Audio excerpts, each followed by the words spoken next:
Oh, say, can you see by the dawn's early light?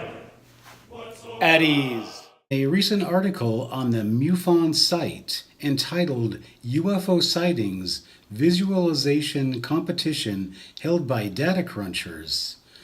A whole new pattern of UFO sightings has developed. Now, before we go any farther, can anybody see any common characteristics of this map? Okay, let's see if you can figure it out. A website called The Data Duo held a contest for the best visualization of UFO sightings data. Their data covers UFO sightings from 1960 to 2014 and reveals some interesting info.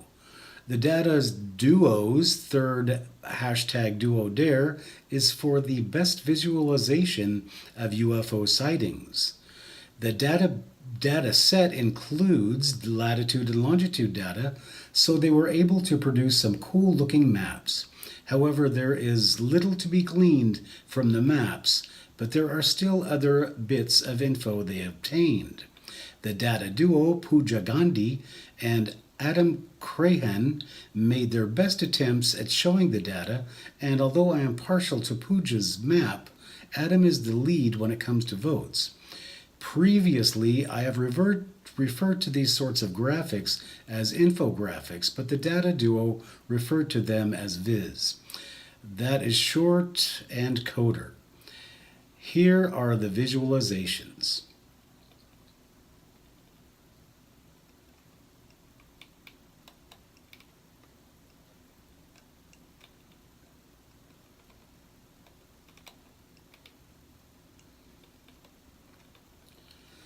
So, what does it all mean?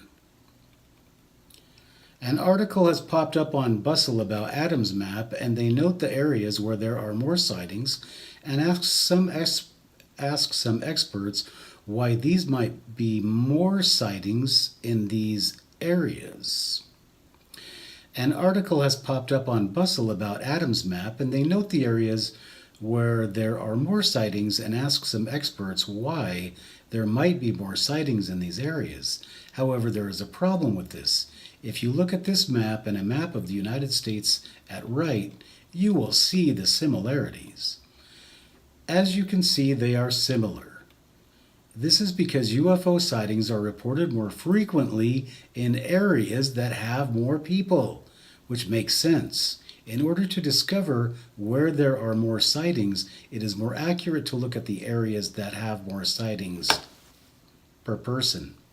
I always look at the data both ways. Here is an analysis of what I did. So, here is one map with California on top. And here is another map with Washington State on top. So, some really interesting data here. Now, one thing that should be noted is that Washington has much more cloudy weather in the areas that are UFO hotspots according to these maps. Now, what is also should be noted is that the Seattle area where all these UFOs are being reported has SeaTac Airport. It has 4 major military bases and 2 Boeing airfields. So why is there a higher number of UFOs per person? It could be more UFOs, or it could just be the predominance of air traffic and legal weed in Washington State.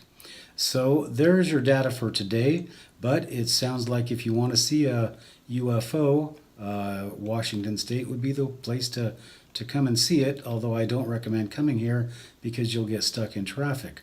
Who knows? Maybe those aliens are coming down for some Starbucks coffee. So why so many alien sightings in Washington State? Well, maybe it's because with all the other illegal aliens, they figure nobody's going to notice.